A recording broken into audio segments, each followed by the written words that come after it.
Hello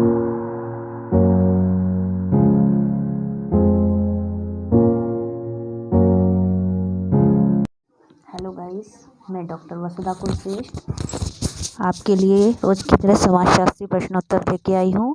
ये question जो है आपके 2005 में आए हुए हैं, वही क्वेश्चन है ये।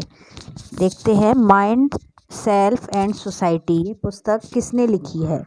ये पुस्तक जो है कूले हैं, पार्सन्स हैं, G.H. मीड या मार्गरेट मीड है ना। तो ये इसका सही आंसर जो है G.H. मीड है। नेक्स्ट है, समाजशास्त्र में भूमिका संकल्पना निम्न में से कौन सा है? भूमिका संकल्पना निम्न में से कौन सा है? पहला है व्यक्ति की पदवी का आधार, सेकंड है पदवी का अचल आधार, तीसरा है परिस्थिति का व्यवहारात्मक आधार, नेक्स्ट है व्यवहार का नियमन आधार। तो ये भूमिका संकल्पना होती क्या है? ये भूमिका संकल्पना की जो बात करिए, भूमिका की अवधारणा जो है राल्फ लेंटन ने की है 1936 में, है ना। इन्होंने बताया कि व्यक्तियों द्वारा प्रतिपादित विभिन्न कार्यों के लिए किया जाता है। जो भूमिका होती है विभिन्न कार्यों के लिए किया जाता है। जैसे कि एक व्यक्ति है, उसकी एक भूमिका होती है। जैसे कोई व्यक्ति है कि जो परिवार के अंदर किसी का भाई भी है, किसी का पिता भी है, तो ये क्या है, ये भाई की या पिता के रूप में जो परिवार में काम करता है वही उसकी भूमिका कहलाती है। ठीक है। नेक्स्ट है यांत्रिक एकता निम्न में से, तो इसका सही आंसर हो गया आपका परिस्थिति का व्यवहारात्मक आधार। नेक्स्ट है यांत्रिक एकता निम्न में से किससे विकसित होती है? तो यांत्रिक एकता जो विकसित होती है वो आपकी समानता से विकसित होती है, ना कि अलगता से, न द्वेष से, न प्रेम से। ठीक है।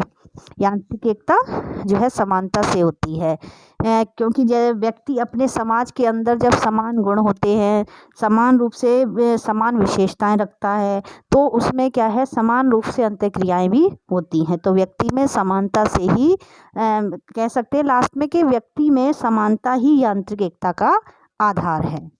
नेक्स्ट है प्रतीकात्मक अंतःक्रियावाद निम्न में से किसे कहते हैं? प्रतीकात्मक अंतःक्रियावाद निम्न में से किसे कहते हैं? पहला ऑप्शन है मानवीय व्यवहार का भीतरी पहलू, दूसरा है मानवीय व्यवहार का घटनात्मक पहलू, तीसरा है क्रिया का विश्लेषणात्मक अर्थ, चौथा है कर्ता की भावनात्मक भड़ास। कहने का मतलब है कि जो क्रियावाद की बात हुई है वो इसमें क्रिया का विश्लेषणात्मक इसका सही आंसर है। तो प्रतीकात्मक जो अंतःक्रिया की जो विश्लेषणात्मक अर्थ होता है, तो इसमें क्या होता है, क्रिया का विश्लेषण किया जाता है। इसमें देखा जाता है कि अमुक क्रिया का ऐसा प्रभाव है, तो क्रिया में क्या है, मतलब अमुक क्रिया जो होती हैं उसका ऐसा प्रभाव पड़ता है, तो क्रिया में इसका क्या प्रभाव पड़ेगा, तो क्रिया का स्वरूप क्या है, तो उसके बारे में बात की जाती है। तो क्रिया का जो है विश्लेषण किया जाता है।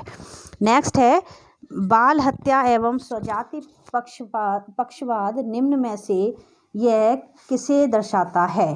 तो पहला है इसमें सांस्कृतिक सापेक्षता, दूसरा है जातीय, तीसरा है सांस्कृतिक बहुलता और चौथा है सांस्कृतिक चयन।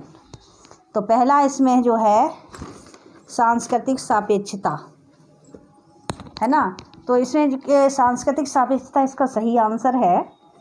तो सांस्कृतिक सापेक्षता क्या है, ये हर्ष कोटेव्स और जो है ओपलर ने इसका उल्लेख किया था। सांस्कृतिक सापेक्षता को हम अभिवादन के रूप में जानते हैं कि अभिवादन किया जाता है। जैसे अभिवादन करने का हर एक जगह अपना अलग अलग तरीका होता है। जैसे भारत में जो अभिवादन होता है वो हाथ जोड़कर किया जाता है, पश्चिमी समाजों में हाथ मिलाकर किया जाता है, और कहीं पर कैप भी उतार कर किया जाता है, जापान में शरीर को झुकाकर किया जाता है। इसी प्रकार से कई एक जगह अलग अलग अभिवादन किया जाता है, तो उसको ही हम सांस्कृतिक सापेक्षता कहते हैं। नेक्स्ट है पार्सन्स द्वारा प्रस्तुत निम्नलिखित में से प्रकारात्मक समस्याओं को उचित क्रम में व्यवस्थित करें। तो उचित क्रम इसका क्या होगा, पहले क्या होगा, पहला होगा आत्मसात, ठीक है, उसके बाद दूसरा होगा हमारा लक्ष्य, है ना, दूसरा लक्ष्य है, तीसरा हमारा होगा सात्वीकरण और चौथा हमारा होगा जो है आंतरिक। ठीक है। तो पहला हमारा हो गया आत्मसात, दूसरा लक्ष्य, और तीसरा हमारा हो गया सात्मीकरण, और चौथा हमारा हो गया आंतरिक। भारत में बढ़ती तलाक के कारण कौन हैं? महिलाओं का आर्थिक स्वावलंबन, दूसरा है वैवाहिक जोड़े की अपरिपक्वता, देश की विलासिता, अशिक्षा। इसका सही आंसर है वैवाहिक जोड़े में अपरिपक्व होना, यानी वैवाहिक जोड़े में व्यक्ति जो है विवाह के मतलब अपरिपक्व रहता है, विवाह योग्य नहीं होता, विवाह हो जाता है उसका। नेक्स्ट है धर्म का सबसे महत्वपूर्ण प्रकार कौन सा है? धर्म का सबसे महत्वपूर्ण प्रकार पहला है जादू, दूसरा पूर्वज पूजा, तीसरा है आत्मवाद, चौथा है सामाजिक नियंत्रण। तो इसका जो सही कारण है वो है सामाजिक नियंत्रण। धर्म का सबसे महत्वपूर्ण प्रकार है सामाजिक नियंत्रण। ठीक है, तो सभी लोग जानते हैं, है ना। नेक्स्ट है निम्न में से कौन धर्म नहीं है? मतलब धर्म कौन नहीं है? जैन धर्म होता है, बौद्ध धर्म होता है, सिख धर्म होता है, शिव उपासक धर्म नहीं होता। ठीक है। नेक्स्ट है राष्ट्रपति को अनुसूचित क्षेत्रों के प्रशासन का रिपोर्ट लेने के लिए आयोग नियुक्त करने का अधिकार कौन से अनुच्छेद द्वारा दिया गया? अनुच्छेद 332, अनुच्छेद 335, अनुच्छेद 339 1, अनुच्छेद 275 1। तो इसका सही आंसर जो है अनुच्छेद 3, जैसे कि अनुच्छेद 330 और 332 के द्वारा जो है जनजातियों के सदस्यों के लिए क्रम से लोकसभा व विधानसभा में जो आरक्षण दिया गया, आरक्षण का प्रावधान किया गया, कौन से अनुच्छेद में किया गया? 330 और 332 में। नेक्स्ट है अनुच्छेद 335 में क्या है? सरकारी जो सेवाओं में आरक्षण दिया गया, जो जनजातियां थीं उनको आरक्षण दिया गया था सरकारी सेवाओं में। नेक्स्ट है 338 के द्वारा एक विशेष अधिकार की नियुक्ति की गई, उसका प्रावधान किया गया, जो जनजातियों के विकास के साथ साथ जनजातियों की समस्याओं की पर्यवेक्षण कर उनको जो है दूर करने का प्रयास किया गया। नेक्स्ट अनुच्छेद इन्होंने बताया कि जो है अनुच्छेद 164 के तहत इन्होंने क्या किया कि जो राज्यों में जनजातियां कल्याण हेतु एक प्रभारी मंत्री का प्रावधान किया गया था।